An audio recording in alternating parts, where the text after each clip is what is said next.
할렐루야, 정경호 목사입니다. 우리 주님의 이름으로 평강을 기원하며 문안드립니다. 우리가 가정에서 주일 예배를 드린 지 벌써 5주째가 되었습니다. 코로나가 빨리 종식되길 원하는 마음은 모든 시민들이 간절한데 그 시기가 늦어지고 있습니다. 또 각급 학교의 수업 개학도 한 주가 더 연기되었습니다. 사회의 혼란은 여기저기서 혼재하고 있습니다. 이때에 하나님의 시간은 흘러서 주일을 맞게 되었습니다. 우리 기독교 교계에서는 정부의 예배 제한 명령에 따라서 주일 예배에 대한 논쟁도 점차 가열되고 있습니다.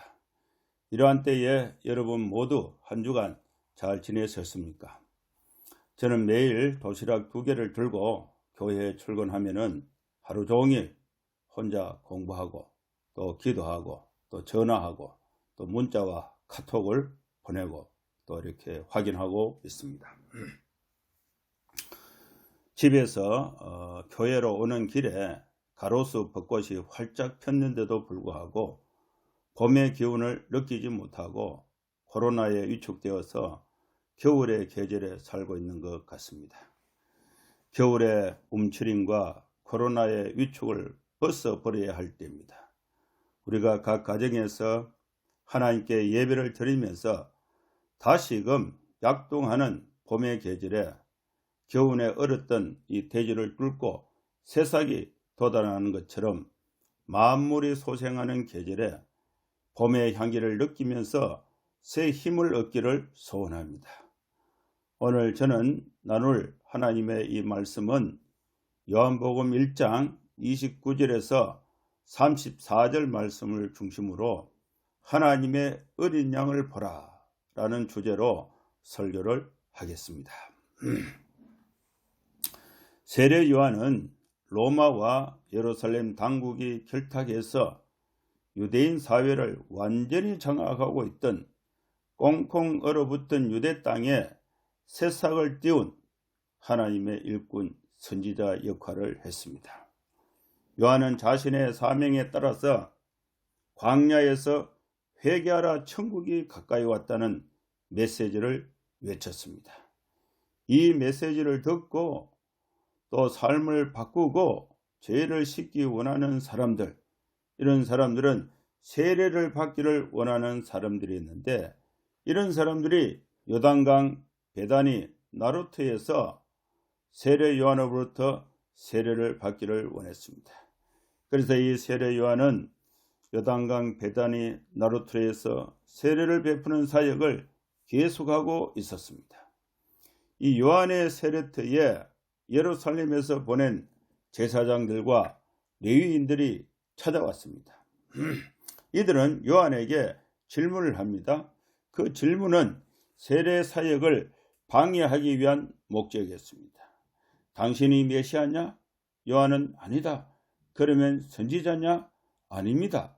그런데 왜 세례를 주느냐? 무슨 자격으로 세례를 주느냐?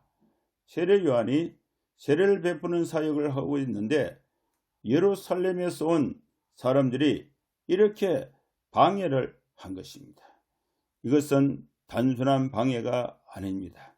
권력과 조직된 당시의 예루살렘 성전의 영적인 권위를 함축해서 사역 현장에 방해를 한 것입니다. 정권과 교단 차원에서 방해는 간단한 것이 아닙니다. 논리적으로 어느 정도 타당성이 있습니다. 요한의 사역에 있어서 많은 유대인들이 참여하고 있었습니다. 그런데 이 요한의 사역은 예루살렘의 최고 권위자인 대제사장의 인준을 받은 것이 아니었습니다. 또한 정부의 허가를 받은 것도 아니었습니다. 영적인 질서의 문제, 치안의 문제를 들어서 요한의 세례 사역을 금지시킬 목적의 조치라고 할 수 있습니다. 이 일이 있은 후 이튿날 요한의 사역이 어떻게 전개되고 있는가를 오늘 본문에서 말씀을 하고 있습니다. 오늘 우리 이 나라 사회는 코로나로 인해서 사회와 특히 교회는 큰 도전 앞에 서 있습니다. 정부에서는 코로나 전염 확산을 우려해서 집회 금지 명령을 시행하고 있고, 또 우리 교단에서는 통일된 지침이 없는 상황에서 어느 교회는 주일 예배를 진행하고 있고, 또 어느 교회는 가정 예배로 하고 있고, 또 이런 와중에 교인들은 어떻게 해야 될지 참 혼란 속에 있습니다. 정부에서는 국민 건강을 위해서 불가피한 조치로 해석하고 있고, 또 교계에서는 종교 집회의 자유를 명시한 헌법 정신에 위배된다는 주장을 하기도 합니다. 뉴스를 보면은 지난 주일에는 교회의 경찰과 공무원들이 출동해서 감시를 하고, 또 위반 사항을 또 지적해서 고발 조치하겠다, 이런 발표도 있었습니다. 이러한 때에 세례 요한은 보라, 세상 죄를 지고 가는 하나님의 어린 양을 보라는 메시지를 전했습니다. 오늘 우리는 요한을 통해서 하나님이 우리에게 주시는 메시지를 듣기를 원합니다. 요한의 첫 번째 증언은 29절에 있습니다. 한번 읽어보겠습니다. 이튿날 요한이 예수께서 자기에게 나오심을 보고 이르되, 보라, 세상 죄를 지고 가는 하나님의 어린 양이로다. 요한은 첫 번째로 하나님의 어린 양을 보라는 말씀을 전했습니다. 우리는 이 어려운 코로나 사태 속에서 그 어떤 것보다도 하나님의 어린 양을 바라봐야 할 것입니다. 교회는 어려움에 있는 우리 사회에 하나님의 어린 양을 보라는 메시지를 선포해야 합니다. 요한은 자기에게 나오시는 예수님을 봤습니다. 요한이 바라본 예수님은 어떤 분이십니까? 우리가 바라보아야 할 예수님은 어떤 분이십니까? 예수님은 세상 죄를 지고 가는 하나님의 어린 양이십니다. 세상은 죄로 가득 차 있습니다. 세상에는 의로움이 하나도 없습니다. 세상은 어둠으로 가득 차 있습니다. 세상에는 빛이 조금도 없습니다. 우리가 예수님을 제외시켜 두고 우리 사회가 직면한 문제들을 해결하기 위해서 여러 방법들을 모색하지만은 하나의 해결책을 제시하면 또 다른 문제가 발생합니다. 그것을 해결하기 위해서 또 다른 법을 만들면은 또 다른 문제가 발생합니다. 이 법을 만들면은 더 큰 문제가 발생하고 있는 것을 우리가 보고 있습니다. 세상은 언제나 문제로 가득 차 있습니다. 목소리가 큰 사람이 이 문제를 해결할 수 있겠습니까? 돈 많은 사람이 이 문제를 해결할 수 있겠습니까? 숫자가 많다고 문제를 해결할 수가 있겠습니까? 여론을 조작해서 문제를 덮어갈 수 있겠습니까? 핵무기를 만든다고 해서 문제를 해결할 수가 있겠습니까? 우리는 세례 요한이 전하는 이 메시지를 바로 들어야 하는 것입니다. 세례 요한은 세상 죄를 지고 가는 하나님의 어린 양을 소개하고 있습니다.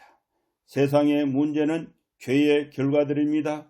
원인이 되는 죄를 해결하지 않고는 문제를 해결할 수가 없습니다. 예수님은 세상 죄를 지고 가는 하나님의 어린 양이십니다. 예수님에게 해결책이 있습니다. 예수님에게 소망이 있습니다. 예수님에게 살 길이 있습니다. 예수님은 하나님의 어린 양으로서 속죄의 제물이 되십니다. 양은 구약 시대의 속죄 제물이었습니다. 이제 신약 시대의 속죄 제물이신 예수 그리스도를 예표한 것입니다. 하나님의 어린 양이란 말은 하나님께서 예비하신 속죄 제물이라는 뜻이 됩니다. 요한은 예수님을 속죄자로 믿었고 그의 제자들에게 그런 믿음을 가져야 할 것을 가르치고 이스라엘 앞에 선포한 것입니다. 요한의 두 번째 증언은 30절 말씀에 있습니다. 한번 읽어보겠습니다. 내가 전에 말하기를 내 뒤에 오는 사람이 있는데 나보다 앞선 것은 그가 나보다 먼저 계심이라 한 것이 이 사람을 가리킴이라. 요한의 두 번째 증언은 하나님의 어린 양이신 예수님은 나보다 먼저 계신 분입니다. 요한은 27절에 내 뒤에 오시는 그이라고 말한 그분이 바로 예수님이심을 확인하고 있습니다. 이 사람 예수를 가리켜 요한은 나보다 먼저 계신 분임을 증언했습니다. 예수님은 영원전부터 영원까지 계신 하나님이십니다. 하나님의 어린 양이신 예수님은 세례 요한보다 먼저 계신 분입니다. 요한은 이 사실을 알지 못하고 있다가 세례를 베풀면서 알게 된 것입니다. 예수님에 대해서 알게 된 그 말씀이 31절에서 33절 말씀에 있습니다. 나도 그를 알지 못하였으나 내가 와서 물로 세례를 베푸는 것은 그를 이스라엘에 나타내려 함이라 하니라. 요한이 또 증언하여 이르되 내가 봄에 성령이 비둘기같이 하늘로부터 내려와서 그의 위에 머물렀더라. 나도 그를 알지 못하였으나 나를 보내어 물로 세례를 베풀라 하신 그이가 나에게 말씀하시되 성령이 내려서 누구 위에든지 머무는 것을 보거든 그가 곧 성령으로 세례를 베푸는 이인 줄 알라 하셨기에. 요한이 세상 죄를 지고 가는 하나님의 어린 양이신 예수님을 어떻게 알아봤습니까? 요한이 예수님에게 세례를 베풀 때에 나타난 현상을 보고 예수님이 세상 죄를 지고 가는 하나님의 어린 양이심을 확신하게 되었습니다. 예수님이 요한에게 세례를 받으실 때에 성령이 비둘기같이 하늘로부터 내려와서 예수님 위에 머물러 있는 것을 보고 예수님을 하나님의 어린 양으로 알아본 것입니다. 이 사실을 모르고 있다가 이렇게 알게 된 것입니다. 요한이 알게 된 예수님에 대해서 알게 된 증언, 이 세 번째 증언은 요한이 물로 세례를 베푸는 것은 예수님을 이스라엘에 나타내려 함이라. 요한의 증언 세 번째는 예수님을 본인이 이제 세례를 베풀 때 하나님의 어린 양으로서 알아보고 또 본인이 알은 것을 이스라엘 사람들이 다 모르고 있는 거예요. 그래서 이 이스라엘 사람들 앞에 나타내게 하기 위해서 증언을 하고 있다는 것입니다. 요한이 세례를 베푸는 목적이 있습니다. 세례는 죄를 씻는 예식입니다. 요한이 백성들에게 죄를 지적하고 회개를 촉구하는 메시지를 전했습니다. 이 메시지는 능력이 있었습니다. 예루살렘과 온 유대와 요단강 사방에서 다 요한에게 와서 자기들의 죄를 자복하고 세례를 받았습니다. 요한은 당대의 가장 탁월한 영성을 소유했습니다. 그의 영성은 광야에서 요단강 베다니 세례터에서 증명이 되었습니다. 요한의 영성은 이사야 선지자의 예언이었던 광야에서 외치는 자의 소리라는 말씀은 자신의 삶에 적용한 영성이었습니다. 요한은 당대에 도덕적으로 결점이 없는 영성을 가졌습니다. 요한은 당대에 경제적인 문제를 일으키지 않는 영성을 소유했습니다. 요한은 당대의 모든 계층의 사람들이 다 요한 앞에 나와서 죄를 스스로 자복하고 회개시킨 영성이었습니다. 이제 우리 교회와 성도들은 요한의 영성을 가져야 합니다.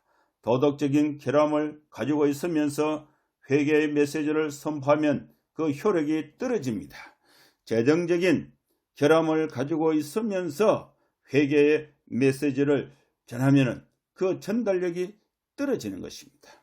우리 교회와 성도들은 경건한 생활과 함께 예수님을 한국 사회에 나타내는 삶이 되어야 합니다. 그러기 위해서 우리 성도들은 가정생활도 행복하게 잘해야 됩니다. 우리 성도들은 자녀들도 모범적으로 잘 양육해야 합니다. 그러기 위해서 직장생활도 성실하게 잘해야 됩니다. 학생들은 공부도 성실하게 잘해야 됩니다. 정직하게 살아야 됩니다. 충성스럽게 살아야 됩니다. 부지런하게 살아야 됩니다.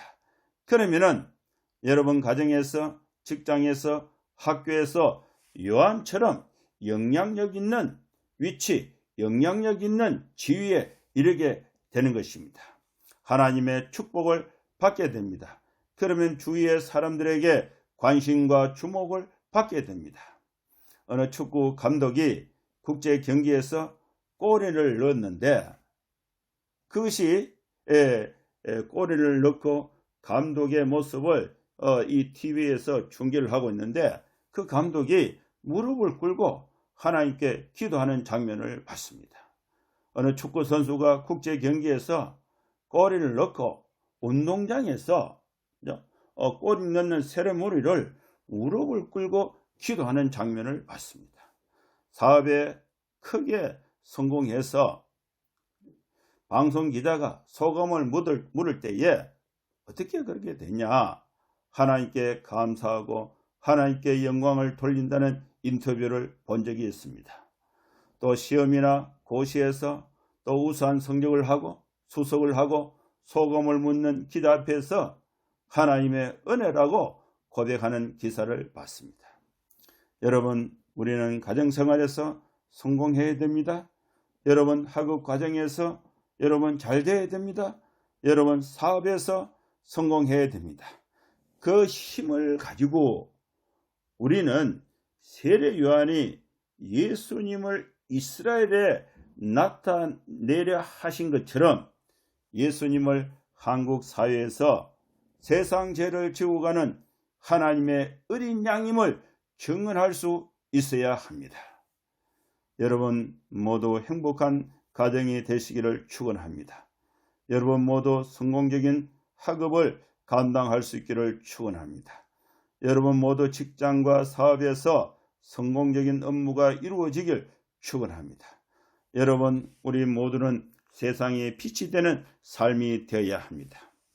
예수님을 한국과 세계에 나타내는 성도들이 될 수 있기를 축원합니다. 요한의 네 번째 증언은 34절에 있습니다. 한번 읽어보겠습니다. 내가 보고 그가 하나님의 아들이심을 증언하였노라 하니라. 네 번째로 요한은 예수님은 성령으로 세례를 베푸시는 분이다, 이렇게 증언하고 있습니다.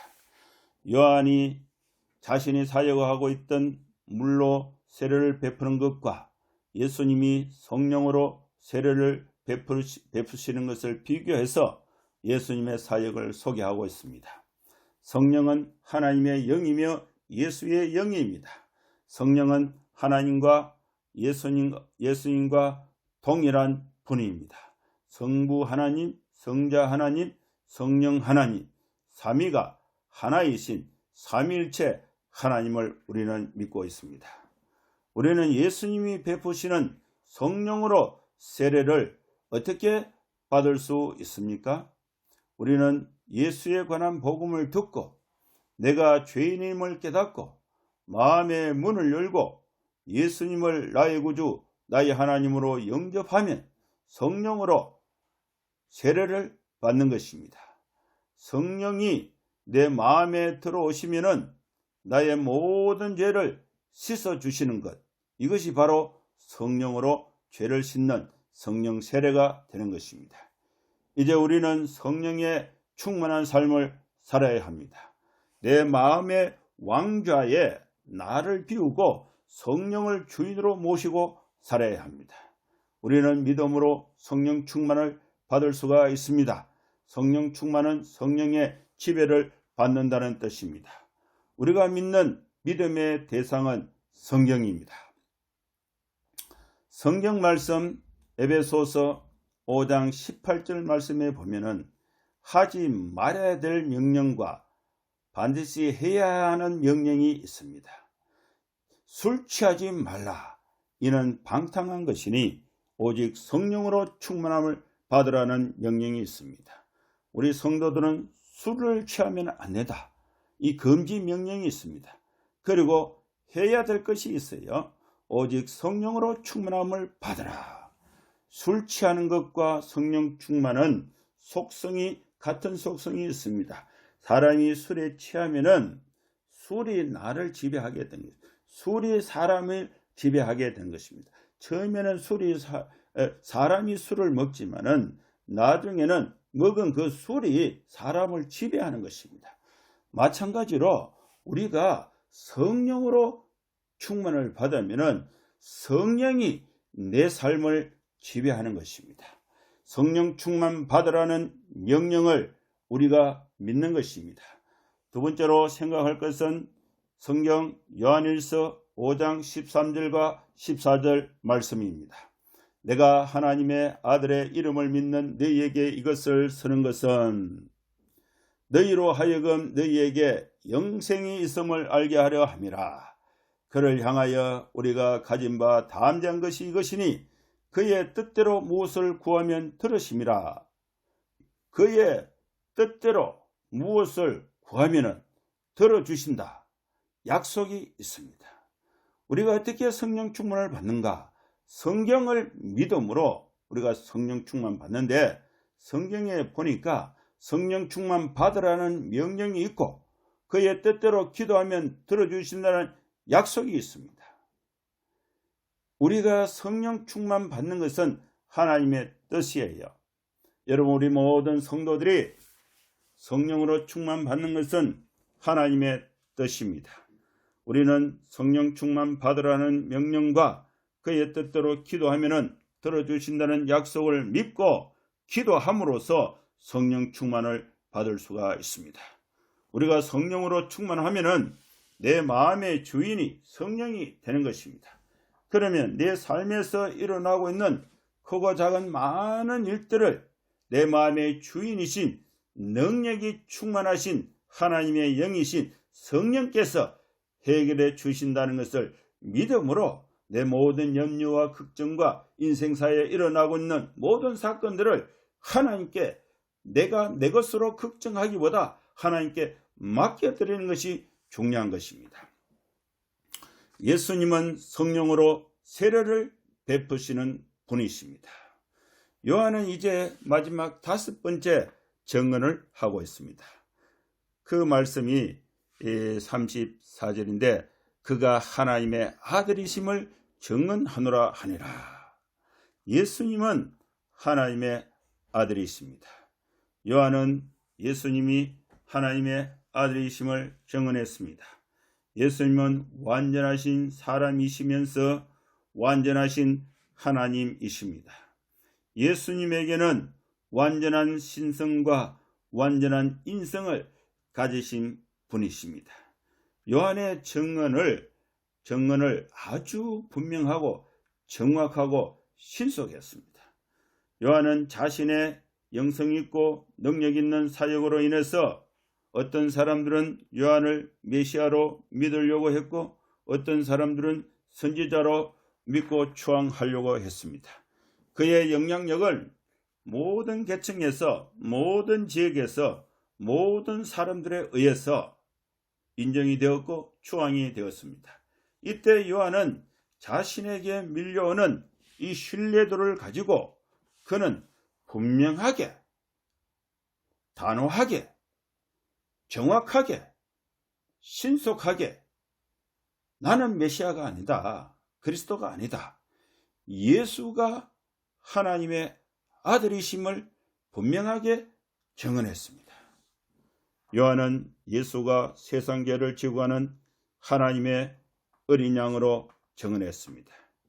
이제 우리 교회와 우리 성도들은 이 말씀을 우리 생활과 사역 속에 적용을 해야 합니다. 이 세상에는 절대 진리가 없습니다. 우리가 세상의 논리를 믿고 세상의 논리에 따라 살다가는 언젠가 허탈하게 무너지고 허무한 결과를 초래하게 될 것입니다. 우리가 옳고 그름을 논쟁해 봐야 통일된 결론을 도출하지 못하고 있습니다. 우리가 알고 있는 교회는 살아계신 하나님의 교회요 진리의 기둥과 터가 되는 것입니다. 오늘날 혼탁하고 혼란한 상황 가운데서 우리 성도들은 세상 풍조에 휩쓸리지 말고 진리의 터 위에 굳게 서야 합니다. 예수 그리스도가 진리입니다. 예수께서 이르시되 내가 곧 길이요 진리요 생명이니 나로 말미암지 않고는 아버지께로 올 자가 없느니라고 선포했습니다. 예수님이 진리입니다. 요한은 진리이신 예수님을 가르쳐서 보라 세상 죄를 지고 가는 하나님의 어린 양으로 증언했습니다. 요한은 진리이신 예수님을 성령으로 세례를 베푸시는 하나님의 아들로 증언했습니다.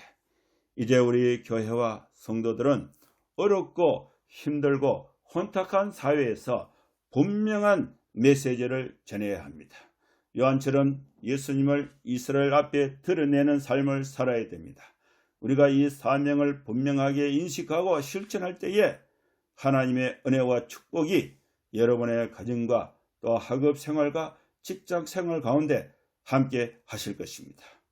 우리가 현재 느끼고 있는 모든 고난과 어려움을 이기고 승리하는 삶을 하나님이 이끌어 주시기를 주의 이름으로 축원합니다.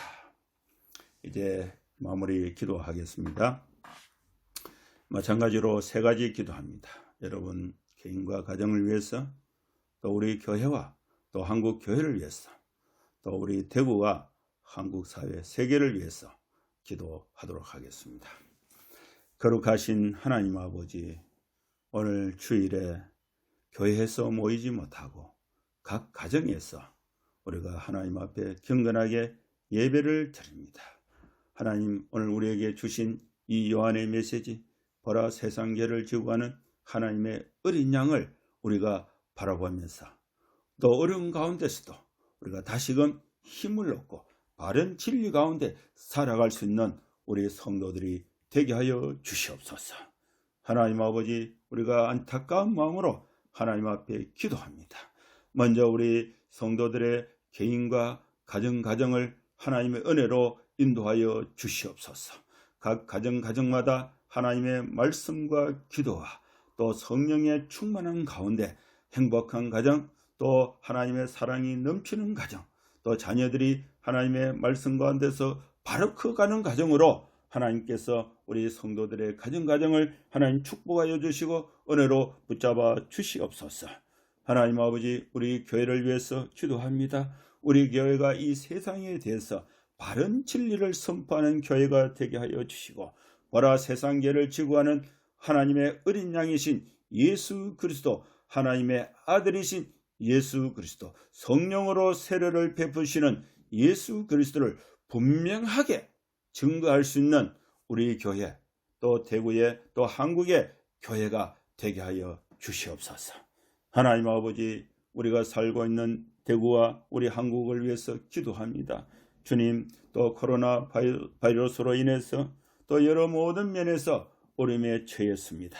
주여, 우리를 불쌍히 여겨주시고 이 어려운 가운데 그 어떤 것을 원망하고 그 어떤 것을 우리가 방법을 찾기보다도 하나님 앞에 겸허하게 나와서 또 회개하고 또 하나님의 은혜를 구하고 또 남을 나보다 낫게 여기면서 다시금 회복되는 우리 대구, 우리나라가 되게 하여 주시옵소서.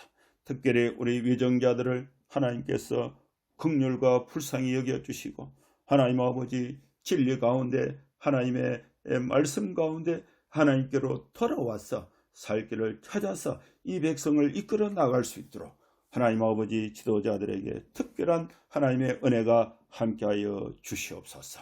하나님 아버지, 또 한 주간 우리가 또 가정에서 직장에서 살아갈 때에 성령으로 충만하게 또 힘있게 또 살아갈 수 있도록 우리 성도들의 가정과 직장생활, 사회생활을 주여 인도하여 주시고 함께하여 주시옵소서.